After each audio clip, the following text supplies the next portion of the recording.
हम जब बोले तो मेरे गाल पर यूं थप्पड़ लगा के जैसे लगा कि हम बहुत बड़े चोर उचक्का है, शराबखोर है। बड़ी मार मरा सर। जब जब बयान करेंगे हमको सिर्फ रोना आएगा, कसम अल्लाह करे। मैं आ रहा था, मैं समझा कि धुनी लगी हुई तेज, मैं जरा लोग ऐसे खड़े हैं तो मैं आगे, पुलिस वाले ने आवाज़ दिया, मैं आगे बढ़ा, आगे बढ़ के जो रोका तो रोकने में लेट हुआ, उस कारण मेरी गाड़ी पर लाठी लगी। हम जब बोले तो मेरे गाल पर यूं थप्पड़ लगा के जैसे लगा कि हम बहुत बड़े चोर उचक्का है, शराबखोर है। बड़ी मार मरा सर। जब जब बयान करेंगे हमको सिर्फ रोना आएगा, कसम अल्लाह करे। वहाँ बड़ी मार मारा, एक आदमी से कह करके इतना पिटवाया कि एक डंडा टूट गया, कसम से मैं, मुझे याद है डंडा टूट गया। मैं नंबर मांगता था कि कोई से बात करा दीजिए, कम से कम ग्रामीण को भी फोन कर दे, कोई को भी, लेकिन कोई नहीं नंबर दिया हमको। कहा कि डीएसपी साहब जो चाहेंगे वही करेंगे, डीएसपी साहब जो चाहेंगे वही करेंगे। हम कहेंगे मैं फिर भी बर्दाश्त किया, सब्र किया, और रूम में ला के बंद करने के बाद फिर जिस तरह पिटाई किया कोई अंत नहीं है। बड़ी मार, वैसा मारा कि मैं अभी मार का बयान सर, बड़ी मार, लात से लेकर के पैर से हर एक जगह जितना मारा, सर का बाल पकड़ के, दाढ़ी पकड़ के। जी जी, प्राइवेट से इलाज करा है, चूँकि मतलब इतना चोट था सर कि हमको नींद नहीं आ रही थी। अपने आप को मैं बेचैन था, मैं अपने आप में आत्महत्या करने के फिराक में था कि मैं सोचा कि जहर पी लूँ, क्या करूँ।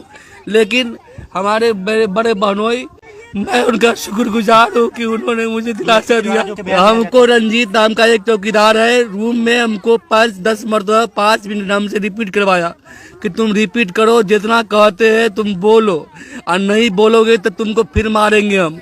हमसे बुला करके डीएसपी साहब के पास ले गया बुलाने के लिए, और जैसा जैसा हमको कहा लिखने के लिए, डर से चुका, हमको इतना मार लगा था सर कि हमको तो डर से कुछ भी नहीं बोला जा रहा था। हम सोच रहे थे कोई तरह करके हम यहाँ से निकल जाएं, कम से कम जो चोट लगी है उसका इलाज करा ले। लेकिन मैं अपने आप में अभी भी रोना आता है। बड़े बन हो चुके हमारे मसीहा अभी वही है, शफीक भाई है। हम बस आपसे निवेदन करेंगे कि बस न्याय दिलाइए, हमारा हमें इंसाफ दिलाइए। हम जिंदगी में इस तरह का जुल्म कभी नहीं देखे थे। जिस दिन की ये घटना है और जिस समय हमको मौलवी साहब बताए कि, और इनके जो रिलेटिव हैं हैदर जी, वो हमको फ़ोन किए थे, तो हमने थाना अध्यक्ष को 3 बार फ़ोन किया कि वो बहुत अच्छे आदमी हैं, आप इस तरह का व्यवहार नहीं कर सकते हैं। ज़्यादा से ज़्यादा यदि उनके पास हेलमेट नहीं है, लाइसेंस नहीं है, तो आप चालान काट दीजिए। लेकिन इसके बावजूद भी 9 बजे से लेकर के 9 बजे रात तक, यानी 9 बजे दिन से 9 बजे रात तक अपने पास रखे। रही बात कि इतना देर क्यों हुआ, इनके साथ जितना मारपीट था, तो उस दिन बुधवार को रात में यहाँ पर गए, जो पीएचसी है उसमें, यहाँ से रेफर हुए, गए मधुबनी से फिर इनको रेफर किया गया, ये गए दरभंगा।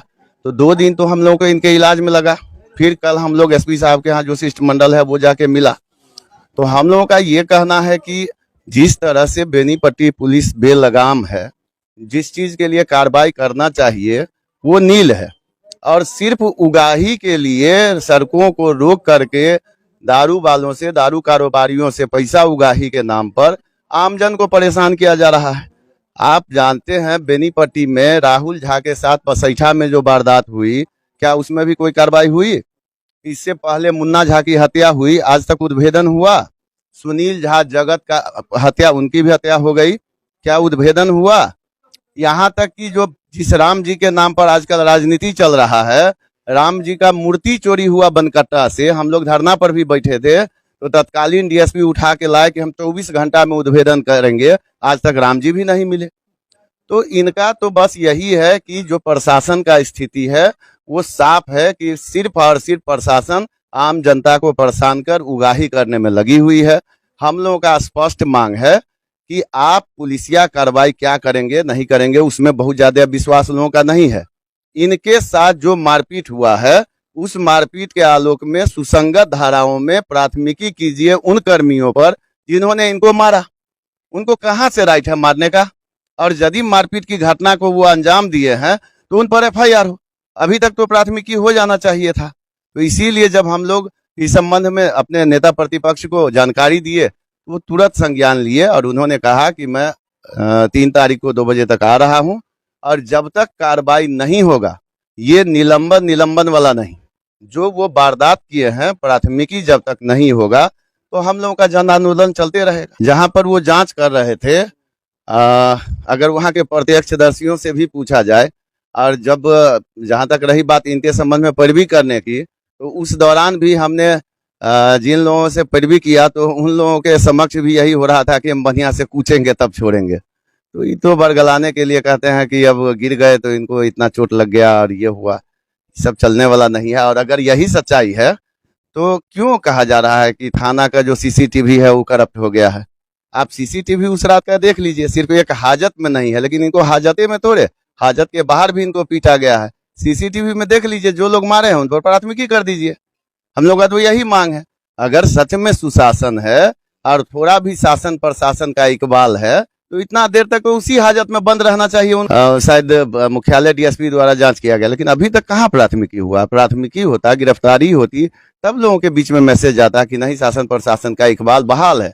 लेकिन इससे तो यही लगता है कि हाँ, लोग किसी तरह अपना डर के, अब कहा जा रहा है कि ये भाग रहे थे। अरे भाई, तो पुलिस, आपका तो ये छवि पुलिस का है कि गुंडा को देख करके लोग नहीं भाग रहा, लेकिन आपको देख के लोग भाग रहा है।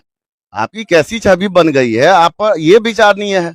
और यदि भाग ही रहे थे उसके बाद भी तो आप पकड़ लिए, पकड़ने के बाद यदि कोई आपत्तिजनक सामान इनके पास नहीं था तो इनको क्या करना चाहिए था? इनको समझाना चाहिए था कि भाई ऐसा तो तुम्हारे पास कुछ नहीं, तुम भाग क्यों रहे हो? आराम से शांत करना चाहिए था, इनको पानी पिलाना चाहिए था, कि इस बेरहमी के साथ पीट देना चाहिए था। तो ये सब कुछ नहीं है। पुलिस अपना जो कुकृत्य है उसको छुपाने के लिए अब बयान दे रही है कि ये गिर गए थे तो इनको चोट लग गया। अरे भाई, गिर गए थे तो आप अपना सीसीटीवी दिखाइए ना। उस दिन 9 बजे दिन से लेकर के थाना में जितना लगा हुआ है सीसीटीवी, 9 बजे रात तक का दिखाइए, आपका सब चेहरा आ जाएगा कि गिर गए थे कि आप क्या किए हैं इनके साथ। ये सुशासन में पुलिस बेनंगा हो चुका है और बिहार में पूरा कुशासन है, और उसी कुशासन का ये परिणाम है कि बेनीपट्टी में इस तरीके से एक शरीफ इंसान के ऊपर पुलिस बर्बरता पूर्वक कार्रवाई की है। और हमारी पार्टी इसको बहुत ही गंभीरता से लिया है, और खुद नेता प्रतिपक्ष आदरणीय तेजस्वी प्रसाद यादव जी को कल सूचना मिली दिन के 11-12 बजे, और उन्होंने कल ही प्रोग्राम तय किया और कल आपके कटैया पहुंच रहे हैं। घटना खुद उसके बाद उन्होंने तुरंत डीजीपी से बात किए और पूरी फिर एसपी से बात किए हैं। पूरी तरह सतर्क हैं। जब तक कानूनी कार्रवाई उसके खिलाफ नहीं हो जाता है तो तब तक अनवरत सदन से लेके और सड़कों तक इस मामला को हम लोग उठाएंगे। और हमारी पार्टी, हमारा नेता, जब तक दमनात्मक कार्रवाई के खिलाफ, जो निर्दोष पुलिस पदाधिकारी है उसके खिलाफ समुचित न्यायिक कार्रवाई नहीं होती है, तो ये आंदोलन दोनों तरह, सदन और सड़क के अंदर, जारी रहेगा। दबाने का प्रयास नहीं हो रहा था। ये जानकारी ही विलम्ब से, जैसे स्थानीय लोगों को जानकारी मिली थी, ये क्या नाम है, शफीक जी, प्रमुख जी और लोग तो कल आरक्षी अधीक्षक सभी लोगों से मिल रहे थे, लेकिन जिला भर में जाते जाते और राज्य में जाने में थोड़ी सी कठिनाई हुई है। और जब से जानकारी मिला, पार्टी पूरी तरह तत्पर है, खुद नेता तत्पर हैं। और आप जानिए कि कल एक बहुत महत्वपूर्ण पर्व है, सरस्वती पूजा। यातायात की परेशानी है और उन सब बाधाओं को वो देखते हुए भी उनका प्रोग्राम 11 बजे पटना से प्रस्थान कर रहे हैं। 2 बजे कटैया इनके आवास पर उनको आना है। 2:30 बजे आधा घंटा वो रुक के इनसे बात करेंगे और लोगों से जानकारी लेंगे, और उसके बाद उनका प्रस्थान पटना है। चूँकि शाम में पीएमसीएच में कार्यक्रम है उनका बहुत महत्वपूर्ण, तो उस कार्यक्रम में जाना है। तो जानने में विलम्ब हुआ है, जिसके चलते पार्टी त्वरित कार्रवाई में विलम्ब हुई। अगर जानकारी पहले होती तो कहीं से कोई कोताही नहीं बरती। राजद चाह रही है कि ये जो निरंकुश, जो प्रशिक्षु डीएसपी है और जो अभी बेनीपट्टी का थाना प्रभारी है, उनके खिलाफ निलंबन उसको किया जाए अविलंब, और उसके ऊपर जांच कमेटी बना के एक एसआईटी गठन करे, और उसके तहत अगर दोषी होते हैं तो और भी जो कार्रवाई समुचित है संवैधानिक दायरे में उनके ऊपर कार्रवाई किया जाए। तो घटना का जिस तरह से घटना की जानकारी मिल रही है, इसकी तो जितनी भी निंदा की जाएगी फिर भी कम है। ये तो बहुत बेरहमी से इस तरह से एकदम मामूली बात के लिए मारना, ये इस बात का परिचायक है, ये हमारे नीतीश बाबू की सुशासन को दर्शाता है कि इस तरह से सुशासन है। ये मैंने पूरा ये बेनीपट्टी ही नहीं, मैं समझता हूं कि बेनीपट्टी, मधुबनी जिला और पूरा बिहार का प्रशासन बेलगाम हो चुका है।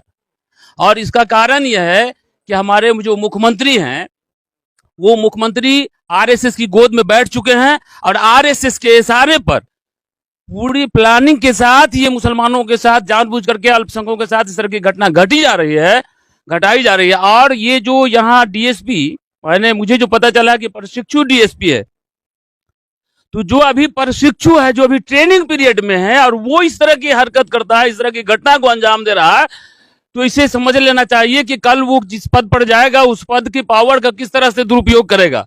इसलिए इंसाफ मंच की तरफ से मैं जिला प्रशासन से सख्ती के साथ इस बात की मांग करता हूं कि इमीडिएट तमाम पुलिसकर्मी, वो प्रशिक्षु डीएसपी सहित जो भी पुलिसकर्मी इसमें संलग्न है, उन तमाम को जल्द से जल्द नौकरी से बर्खास्त किया जाए, उन लोगों पर एफआईआर करते हुए उन लोगों को जेल भेजा जाए और इनको समुचित व्यवस्था, सरकार इनका इलाज करावे और इनके साथ जो घटना हुई है इनको सरकार मुआवजा भी दे। और अगर ऐसा नहीं हुआ तो इंसाफ मंच यहां से लेकर के और पटना तक लगातार हम लोग आंदोलन करेंगे और उस वक्त तक, जब तक हम पूरा बिहार की सरकार इस पर एक्शन नहीं लेती है, हमारा आंदोलन चलेगा।